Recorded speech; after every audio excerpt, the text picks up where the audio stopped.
नमस्कार साथियों, कैसे हैं आप सभी। स्वागत है आप सभी का आपके अपने चैनल एसएससी विद्यालय में। हम सभी कर रहे थे इडियम्स वाला पार्ट। पिछले लेक्चर में मैंने आपको 338 तक के इडियम्स बाय ट्रिक आपको करा दिए थे। तो अब हम लोग 300 इडियम्स नंबर 339 यानी 339 से शुरू करेंगे।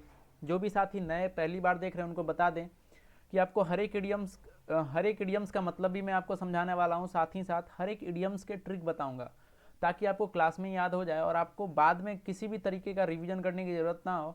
और जब एग्जाम में इसमें से कोई भी इडियम जब आएगा आपके एग्जाम में तो आप कन्फर्म टिक करके आओगे। क्लियर। चलिए शुरू करते हैं। तो आज का सबसे पहला इडियम्स होने वाला है idioms number 339, up hill task. क्या है साथियों? लिखा हुआ है अप हिल टास्क। देखते हैं सबसे पहले इसका मतलब क्या होता है। ये जो लिखा हुआ है अप हिल टास्क, इसका मतलब क्या होता है? देखिए, इसका मतलब होता है कोई भी ऐसा काम जो बहुत ही डिफिकल्ट हो। ठीक है, इसका मतलब होता है डिफिकल्ट टास्क। हिंदी में आप कह सकते हैं बहुत ही कठिन कार्य। ठीक है, तो ये तो इसका मतलब हो गया। अब समझते हैं इसको आप याद कैसे रखेंगे। ये जो इडियम्स दिया हुआ है इसका ट्रिक क्या है, कैसे आप इसको याद रख सकते हैं। देखिए समझिएगा। हिल मतलब क्या होता है? हिल का मतलब आप सभी को पता है। हिल मतलब क्या होता है? पहाड़ होता है। ठीक है। अब देखिए, ऐसा टास्क आपको दिया गया है जो पहाड़ पर यानी पर्वत पर चढ़कर पूरा होगा। ऐसा टास्क आपको दिया गया है जो हिल पर चढ़कर यानी पर्वत पर चढ़कर पूरा होगा। तो आप बताएं, जो भी टास्क आपको दिया गया है वो कठिन होगा या आसान होगा? तो आपको टास्क मिला है पहाड़ पर चढ़ने का, तो ये तो एक कठिन कार्य हुआ। ठीक है, ये तो एक कठिन टास्क हुआ। तो आप इसको इस तरीके से रिलेट करेंगे। जैसे ही आपके एग्जाम में आएगा अप हिल टास्क, तो आप वहां से आपको रिलेट करना है हिल को। ठीक है, हिल मतलब देखिए, हिल हिल मतलब पर्वत, पहाड़, और पहाड़ पर चढ़ना आसान कार्य नहीं होता है, ये कठिन कार्य होता है। क्लियर। तो इसका मतलब क्या हो जाएगा? इसका मतलब हो जाएगा बहुत ही कठिन कार्य यानी डिफिकल्ट टास्क। ये क्लियर हो गया होगा साथियों। चलिए आगे बढ़ते हैं। आज का आपका दूसरा होने वाला और आपके पूरे इडियम्स के सीरीज का इडियम्स नंबर 340 यानी 340। देखते हैं क्या है। लिखा हुआ है साथियों, अपॉन वंस स्वीट विल। क्या लिखा हुआ है? Upon one's sweet will. सबसे पहले समझते हैं इसका मतलब क्या है। इसका मतलब अगर इंग्लिश में बोलें तो आप कह सकते हैं ऑन सेल्फ डिजायर या फिर ऑन सेल्फ विश। देखिए समझिएगा इसका मतलब क्या है। इसका मतलब है कोई भी ऐसा काम करना जो आपका खुद का इच्छा पर हो। ठीक है, खुद होता है ना सेल्फ डिजायर, यानी खुद की इच्छा, जो आपके अंतर मन की आवाज होती है उसी को हम लोग कहते हैं सेल्फ डिजायर। ठीक है, अपनी इच्छा पर। अगर हिंदी में बोले तो आप कह सकते हैं अपनी इच्छा पर। ठीक है, अब इसको याद कैसे रखेंगे। देखिए, आप सभी को पता है कि विल का मतलब क्या होता है। विल मतलब होता है इच्छा। आपने सुना होगा बहुत बार विल पावर। ठीक है, जैसे विल पावर स्ट्रांग है, विल पावर वीक है। तो विल मतलब होता है इच्छा शक्ति। ठीक है, विल मतलब क्या होता है? विल मतलब होता है इच्छा। अब देखिए, स्वीट पॉजिटिव वर्ड है कि निगेटिव वर्ड है? ठीक है, स्वीट मीठा पॉजिटिव वर्ड है। तो यहां समझिएगा, रिलेट करना है आपको कि upon one's sweet will. Sweet will मतलब तो इच्छा हुआ, स्वीट मतलब पॉजिटिव सेंस, यानी खुद की इच्छा शक्ति के बारे में यहां पर बात हो रही है। क्लियर। तो यहां से आपको क्या पता चला कि अपॉन वंस स्वीट विल, इसका मतलब क्या हो गया? खुद की इच्छा शक्ति, अपनी इच्छा शक्ति पर। ठीक है, ऑन सेल्फ डिजायर। तो आई होप ये आपका क्लियर हो गया होगा। Idioms number 340। आगे बढ़ते हैं। अगला साथियों इडियम्स नंबर 341 341। देखते हैं क्या लिखा हुआ है। लिखा हुआ है अप्स एंड डाउन्स। बहुत ही इंपॉर्टेंट है और आपके एग्जाम में मतलब रैंडमली बहुतों बार यूज हो चुका है। ठीक है, आपके क्लोज टेस्ट में क्लोज टेस्ट में, और जो भी आपके मतलब बड़े बड़े पैसेज आते हैं उसमें ये आपको मतलब एक छोटा सा चीज़ है लेकिन बहुतों बार आपको देखने को मिलेगा ये। सबसे पहले समझते हैं इसका मतलब क्या होता है। इसका मतलब होता है उतार या चढ़ाव, यानी गुड गुड टाइम्स या फिर बैड टाइम्स, दोनों इसका मतलब होता है। देखिए, ये जो विद्यार्थी का जीवन होता है, जिस जीवन में भी आप हो अभी, इसको आप कह सकते हैं अप्स एंड डाउन पीरियड। कहने का मतलब बहुत बार आपके जीवन में आप बहुत मोटिवेटेड फील करोगे, बहुत बार आप अपने जीवन में डीमोटिवेटेड फील करोगे। तो मतलब क्या होगा? बहुत बार आपके लिए गुड टाइम होगा और बहुत बार आपके लिए बैड टाइम होगा। इसी को हम लोग बोलते हैं अप्स एंड डाउन्स। ठीक है, इसको याद कैसे रखेंगे? देखिए, अप मतलब ऊपर, ऊपर यानी क्या? उतार, ऊपर यानी चढ़ाव। और डाउन्स मतलब नीचे यानी उतार, उतार मतलब हो गया नीचे, डाउन, चढ़ाव मतलब ऊपर, अप। ठीक है, अप्स एंड डाउन्स, उतार या चढ़ाव। क्लियर। तो ये क्लियर हो गया अप्स एंड डाउन्स का क्या मतलब क्या होता है साथियों? उतार और चढ़ाव। ठीक है, आगे बढ़ते हैं। अगला आपका होने वाला है इडियम्स नंबर 342, यूटोपियन स्कीम। क्या लिखा हुआ है? अगला अगला लिखा हुआ है यूटोपियन स्कीम। देखिए, सबसे पहले समझेंगे यूटोपियन स्कीम का मतलब क्या होता है। इसका मतलब होता है अ विजनरी स्कीम दो इम्प्रैक्टिकल। देखिए, इम्प्रैक्टिकल एक ऐसा चीज जो सुनने में बड़ा ही अच्छा लगे। ठीक है, एक ऐसा चीज जो सुनने में बड़ा ही अच्छा लगे, आदर्श लगे, लेकिन वो हो ही नहीं सकता, इम्प्रैक्टिकल हो। देखिए प्रैक्टिकल मतलब क्या होता है, जो आप कर सकते हैं, लेकिन अगर उसके आगे इम लग गया, कहने का मतलब वो आप नहीं कर सकते। तो यूटोपियन स्कीम का मतलब क्या हो गया कि एक ऐसा कार्य जो बहुत ही अच्छा हो, बहुत ही बेहतर हो, लेकिन वो आप कर ही नहीं सकते। ठीक है। आदर्श, आदर्श मतलब होता है बहुत ही बढ़िया, किंतु कार्यान्वित ना होने वाली योजना, ऐसी योजना जिसको आप कार्यान्वित नहीं कर सकते, आप नहीं कर सकते उसको, क्लियर, उसी को इम्प्रैक्टिकल चीज, उसी को हम लोग बोलते हैं यूटोपियन स्कीम। याद कैसे रखेंगे, देखिए आपने सुना होगा यूथोपिया एक जगह है, ठीक है, आप यूथोपिया से रिलेट करेगा यूटोपिया को, क्लियर। अब आपको याद ये रखना है कि यूटोपिया में जो भी है वो सारी यूथोपिया में जो भी चीजें हैं वो सारी चीजें आदर्श स्थिति में है, क्लियर। लेकिन आप यूथोपिया पहुंच सकते हो क्या, अभी तो नहीं पहुंच सकते। तो आपको इस तरीके से रिलेट करना है कि यूटोपियन स्कीम, ठीक है, यूटोपियन स्कीम मतलब आदर्श किंतु कार्यान्वित ना होने वाली योजना, एक ऐसा चीज जो सुनने में बड़ा अच्छा लग रहा है लेकिन वो रियल में हो नहीं सकता। ठीक है, चलिए आगे बढ़ते हैं। ये भी आपके एग्जाम में आया हुआ है, इसको स्टार लगा लेंगे आप। आगे बढ़ते हैं, अगला है आपका वेदर द स्टॉर्म। समझिएगा इसका मतलब क्या होता है। वेदर द स्टॉर्म का मतलब होता है कि समस्या से मुकाबला कर सुरक्षित बाहर निकलना। अगर इंग्लिश में बोले तो आप कह सकते हैं survive by coming out of difficulties. देखिए अगर इसके ट्रिक की बात करें कि आपको ये जो लिखा हुआ है ये याद कैसे रहेगा, तो समझिएगा इसको। क्या लिखा हुआ है, वेदर द स्टॉर्म। देखिए वेदर मतलब क्या होता है, मौसम। और जब खराब मौसम होता है, समझिएगा, जब खराब मौसम होता है, और जब खराब मौसम से आप मतलब देखिए जब खराब मौसम से अच्छा मौसम जाते हैं, जब जब कभी भी जैसे ऐसा समझिए बहुत तेज आंधी आया, तूफान आया, उसके बाद जब सारी चीजें नॉर्मल होने लगती है, क्लियर, तो उस वक्त को आप डायरेक्टली इसको कह सकते हो वेदर द स्टॉर्म। ठीक है, उस वक्त को कह सकते हो। अगर प्रैक्टिकल लाइफ में आप बोले तो जब आप पूरे मतलब चारों तरफ डिफिकल्टी से घिरे हो और उस वक्त डिफिकल्टी यानी समस्या से लड़कर मुकाबला करके आप उसे फेस करके जब आप बाहर निकल आते हो, उसी को हम लोग बोलते हैं वेदर द स्टॉर्म। ठीक है, मतलब आप तूफान से बाहर निकल आए। आपने सुना होगा ये लाइन बहुत बार सुना होगा कि तूफानों को मतलब क्या करना है, हराना है। ठीक है, तूफान से आगे निकलना है। तो इसका मतलब वही होता है वेदर द स्टॉर्म। अगर इंग्लिश से बोले तो इसका एकदम सेम मतलब होता है, क्लियर। इसको आपको अंडरलाइन कर लेना है, ठीक है, वेदर द स्टॉर्म को। आगे बढ़ते हैं, अगला है आपका विल टू डू। आपने ये वर्ड बहुत बार सुना होगा, ये इडियम आपने बहुत बार सुना होगा, विल टू डू। देखिए विल टू डू मतलब होता है कि एक ऐसा व्यक्ति, कोई भी चीज हो सकता है ये, जो समृद्ध हो, मतलब उसके पास कोई भी चीज का कमी नहीं हो। ठीक है, एफ्लुएंट इसको इंग्लिश में कहते हैं, ये भी वर्ड आपने बहुत बार सुना होगा। और अगर शुद्ध हिंदी में बोले तो बोलते हैं इसको संभ्रांत। जिनको संभ्रांत समझ में नहीं आ रहा है तो आप समझे कि ऐसा व्यक्ति जिसके पास कोई भी चीज का कमी ना हो। ठीक है, विल टू डू मतलब ऐसा व्यक्ति जो कुछ भी कर सकता है। विल टू डू, डू मतलब करना, विल टू डू। ठीक है, मतलब उसके पास कोई भी रुपये पैसे की मतलब बिल्कुल भी कमी नहीं है, वो समृद्ध व्यक्ति है। ठीक है, ये याद रहेगा। आगे बढ़ते हैं, चलिए अगला है साथियों वेट ब्लैंकेट। आपके सामने ये बहुत बार गुजरा होगा कि जब आप मॉक टेस्ट देते होंगे या फिर आप अगर एग्जाम में बैठे होंगे तो ये बहुत बार एग्जाम में रिपीट किया है वेट ब्लैंकेट। इसका मतलब होता है कि कोई एक ऐसा काम जो आपके मतलब जो आप अभी तक इंजॉय कर रहे थे उसमें क्या करे, उसमें बाधा पहुंचाए, यानी मजा किरकिरा करने वाला। क्या कह सकते हैं आप, मजा किरकिरा करने वाला। One who spoils the enjoyment, जब आप इंजॉय कर रहे थे तो उसमें क्या किया, कोई आके मजा को किरकिरा कर दिया। अब देखिए ब्लैंकेट मतलब क्या होता है, ब्लैंकेट मतलब होता है कंबल। आप कंबल ओढ़े हुए थे, ठीक है, आपको ठंडी का टाइम है, अभी आप कंबल ओढ़े हैं और कोई आप पर आकर क्या क्या करे, एक गिलास पानी डाल दे तो कंबल क्या होगा, भींग जाएगा। वेट मतलब वही होता है भींगना। ठीक है, वेट ब्लैंकेट मतलब क्या हो गया, भींगा कंबल। कंबल पहले सूखा हुआ था, उस पर कोई पानी डाला, कंबल भींग गया। इसका मतलब क्या हुआ, आपका मजा किरकिरा हो गया। ठीक है, आप अभी स्टेबल फील कर रहे थे, अब आप स्टेबल फील नहीं करोगे, तो इसी को हम लोग बोलते हैं वेट ब्लैंकेट। आई होप याद रहेगा ये आपको। चलिए आगे बढ़ते हैं, अगला है साथियों व्हील्स विद इन व्हील्स। ठीक है, समझिएगा इसका मतलब क्या होता है। इसका मतलब होता है जटिल कार्य को और जटिल हो जाना। ठीक है, कोई एक ऐसा कठिन काम जो पहले से कठिन था और कठिन हो गया। ठीक है, पहले से ज्यादा कठिन हो गया, उसी को हम लोग बोलेंगे व्हील्स विद इन व्हील्स। अगर इंग्लिश में बोले तो आप कह सकते हैं कि a series of intricately connected events. ठीक है, देखिए समझिए इसको कि कोई एक ऐसा काम आप कर रहे थे जो पहले से डिफिकल्ट था, लेकिन कुछ भी ऐसा परिस्थिति हो गया जिसके कारण वो पहले से और ज्यादा डिफिकल्ट हो गया, उसी को हम लोग बोलेंगे व्हील्स विद इन व्हील्स।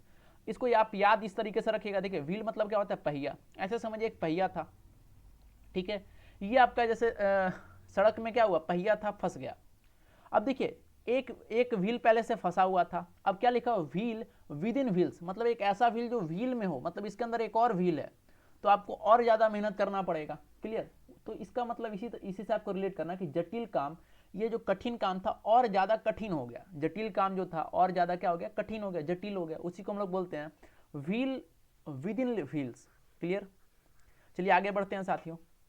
देखिए हर एक चीज़ को जो भी निमोनिक्स होता है ये थोड़ा सा फनी होता है, फनी रहेगा तभी आपको याद रहेगा। क्लियर। अगर कोई एक ऐसा ट्रिक रहेगा जो मतलब बहुत ही बढ़िया है तो आपको याद ही नहीं रह पाएगा, क्योंकि ह्यूमन ब्रेन ऐसा है कि मतलब वो जो भी मतलब फनी चीज़ें होती है उसको जल्दी कैच करता है। क्लियर। चलिए आगे बढ़ते हैं। अगला है white elephant, idioms number 347, white elephant. इसका मतलब क्या होता है, इसका मतलब होता है कि कोई एक ऐसा चीज़ जो बहुत महंगा है और बेकार है। ठीक है, महंगा परंतु बेकार। आप इसको कह सकते हैं एक्सपेंसिव बट नो यूज। आपने हाथी देखे होंगे, ठीक है।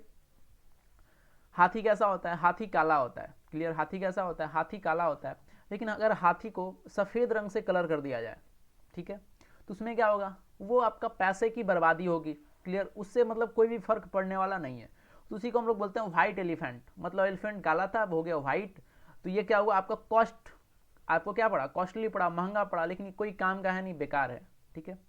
अब यहाँ जानकारी के लिए आप एक बात और नोट कर सकते हैं कि पूरे वर्ल्ड में एक ऐसा प्लेस भी है जहाँ पर रियल में व्हाइट एलिफेंट पाए जाते हैं। ठीक है। और आई होप बहुत लोगों को पता भी होगा, उस स्थान का नाम है थाईलैंड। ठीक है, उस स्थान का नाम क्या है, थाईलैंड। थाईलैंड में सफ़ेद हाथी पाए जाते हैं। ठीक है। चलिए आगे बढ़ते हैं साथियों। तो ये याद हो गया होगा व्हाइट एलिफेंट मतलब क्या होता है, कोई भी एक ऐसा चीज़ जो बहुत ही एक्सपेंसिव हो लेकिन उसका कोई यूज ना हो, नो यूज। चलिए अगला है, अगला साथियों व्हाइट लाई, सफ़ेद झूठ। आपने सुना होगा बहुत बार, बहुत लोगों को बोलते सुना होगा कि सफ़ेद झूठ मत बोलो। कहने का मतलब एकदम क्लियर झूठ, पता चल रहा हो कि एकदम क्या है, जो सामने वाला व्यक्ति है वो झूठ बोल रहा है, उसी को हम लोग क्या कहते हैं, व्हाइट लाई।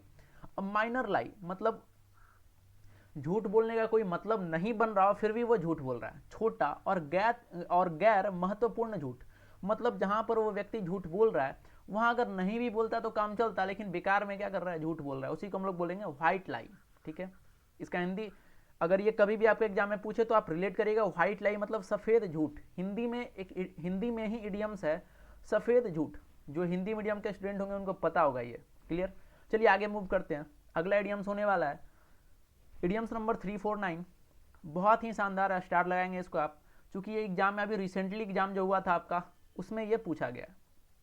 देखिए क्या लिखा हुआ, विल ओ द विस्प। देखिए समझिएगा, बहुत ही शानदार ये है इडियम्स, पूछा हुआ है। इसका मतलब क्या होता है, इसका मतलब होता है इल्यूसिव या फिर अनरियल, ऐसा चीज जो आपको भ्रम में डाल दे। ठीक है, भ्रामक उम्मीद, ऐसा चीज जो आपको भ्रम में डाल दे।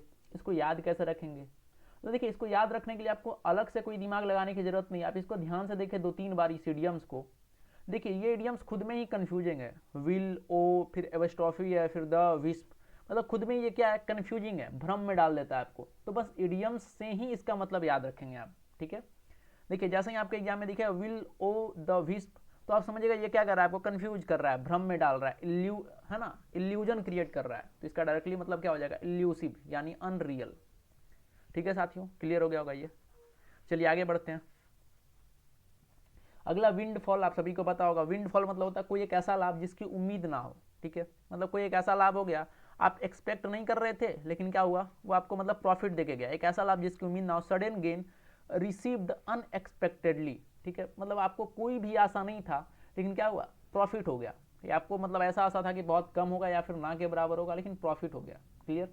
उसी को हम लोग बोलते हैं विंडफॉल। ये इतना इंपॉर्टेंट था नहीं और ये नॉर्मल है, मैक्सिमम लोगों को पता होगा। आगे बढ़ते हैं।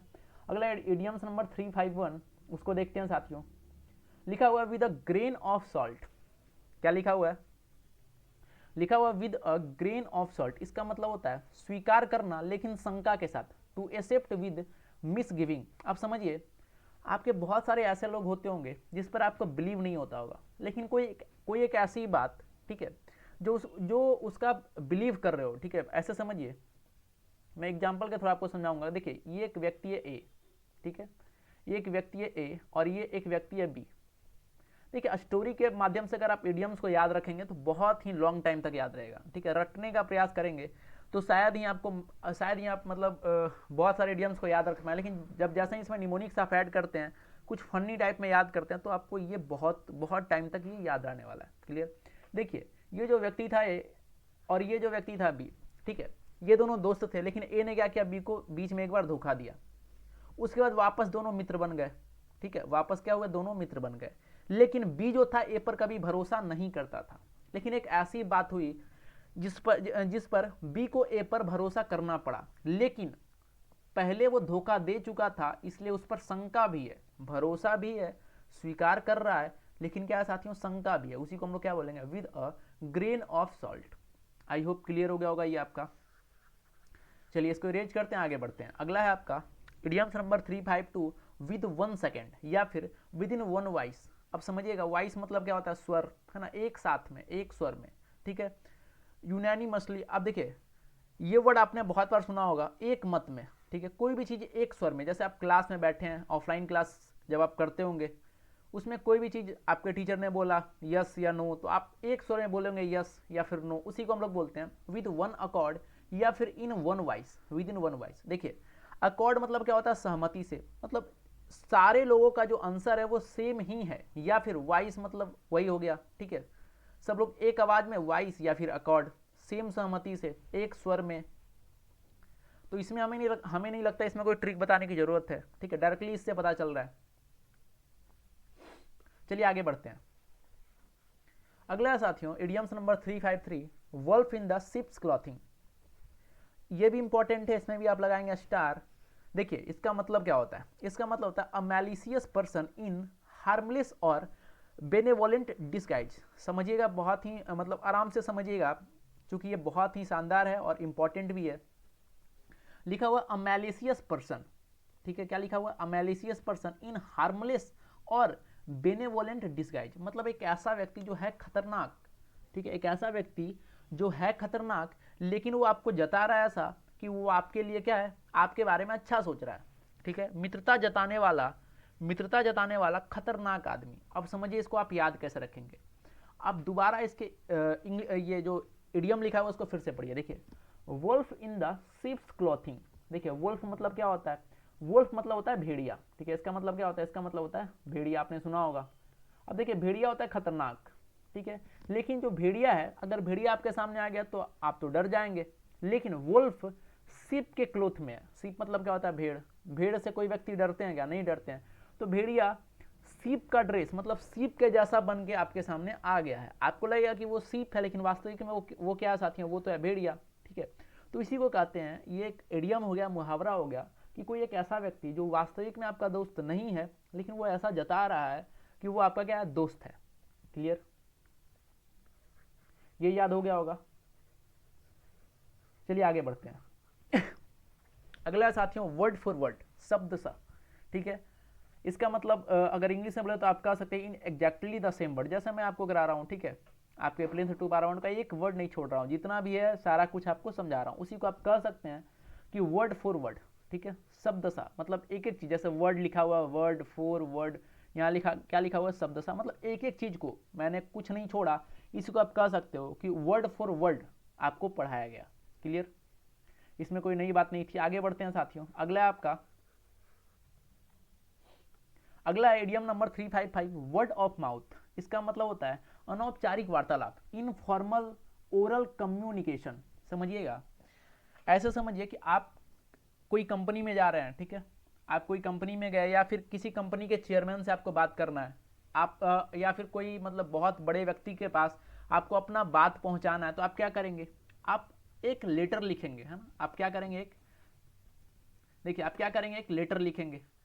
और लेटर क्या होगा, फॉर्मल लेटर होगा, क्योंकि वो बड़े व्यक्ति हैं तो क्या होगा, वो फॉर्मल लेटर होगा। लेकिन अगर कोई एक ऐसा समझिए, कोई एक ऐसा व्यक्ति जो आपके करीबी है, ठीक है, उससे प्रतिदिन मिलते हैं, उसको अगर कोई बात बोलना होगा तो आप क्या करेंगे, आप डायरेक्टली उसके पास जाएंगे और मुंह से बोलेंगे, ना। तो उसी को हम लोग बोलते हैं वर्ड ऑफ माउथ, मतलब अनौपचारिक वार्तालाप। कोई इसमें ऑफिशियल बात नहीं हो रहा है, वो व्यक्ति से मतलब प्रतिदिन बात होता है, informal oral communication. I hope clear हो गया होगा ये, ठीक है। ये फॉर्मल नहीं है साथियों, बल्कि इनफॉर्मल है। ठीक है, इसी को बोलेंगे हम लोग वर्ड ऑफ माउथ, मुंह से डायरेक्टली बोलना। चलिए आगे बढ़ते हैं। तो आपका पूरा इडियम्स का सबसे आखिरी इडियम्स, ठीक है, इडियम्स का जो प्रिंथ टू पारामाउंट में जो इडियम दिया हुआ है उसका आखिरी इडियम यही है। क्या लिखा हुआ है? योमैन्स सर्विस। इसका मतलब क्या होता है? इसका मतलब होता है अति उत्तम, एक्सलेंट वर्क। क्या कह सकते हैं आप इसको? एक्सलेंट वर्क, अति उत्तम। ठीक है साथियों, याद कैसे रखेंगे? ट्रिक समझिए। देखिए ट्रिक है ये है आपका कि ह्यूमन जो है एक व्यक्ति का नाम है, आपको ध्यान रखना है, और ये जो भी सर्विस देता है वो बहुत ही बेहतरीन होता है। ठीक है, ह्यूमन एक व्यक्ति का नाम है, इसका जो भी सर्विस होता है, सर्विस मतलब समझ रहे होंगे, जो भी सेवा करता है वो बहुत ही बेहतरीन, जो भी काम करता है बहुत ही बेहतरीन काम करता है, एक्सलेंट वर्क करता है। तो आप क्या कहेंगे इसी को? ह्यूमन सर्विस को आप क्या कहेंगे? Excellent work. ठीक है, इस तरीके से आपको ये ध्यान में रखना है। क्लियर साथियों, ये ध्यान में रहेगा। तो आपका ये इडियम वाला पार्ट कंप्लीट हो गया। ठीक है, चलिए अब कुछ मैं आपके डाउट क्लियर करता हूँ। डाउट क्या है? बहुत लोगों के कमेंट आ रहे थे कि जो आपका न्यू वर्जन का बुक है उससे कराया जा रहा है या फिर ओल्ड वर्जन का बुक है उससे कराया जा रहा है। तो मैं आपको बता दूं कि आपका जो न्यू वर्जन का बुक है या फिर ओल्ड वर्जन का बुक है, दोनों लगभग सेम है। न्यू वर्जन के बुक में 2 से 4 इडियम ऐड किए गए हैं। तो आप बिल्कुल भी परेशान ना हो अगर आपके पास सबसे ओल्ड बुक भी है या फिर आपके पास लेटेस्ट बुक भी है। हो सकता है आपको 356 की जगह 358 इडियम मिले या फिर 357 इडियम मिले, लेकिन लगभग यही है सब। ठीक है, नए में मतलब बिल्कुल भी ऐड नहीं किया गया, सब कुछ सेम है, एक दो बीच में कहीं पर बढ़ाया गया है। ठीक है, तो उसके लिए बिल्कुल भी परेशान नहीं होना। और इडियम्स को मैंने कंप्लीटली करा दिया है। अब हम लोग करेंगे, बचा क्या क्या है वो समझिए। इडियम्स का जो प्रैक्टिस का पार्ट है वो बचा हुआ है, उसको हम लोग करेंगे। साथ ही साथ वन वर्ड की सीरीज चल रही है, उसको भी हम लोग करेंगे। जो भी टॉपिक आपके ये प्लिंथ टू पारामाउंट में बचे हुए हैं उन सारे टॉपिक को जल्द ही कंप्लीट करेंगे।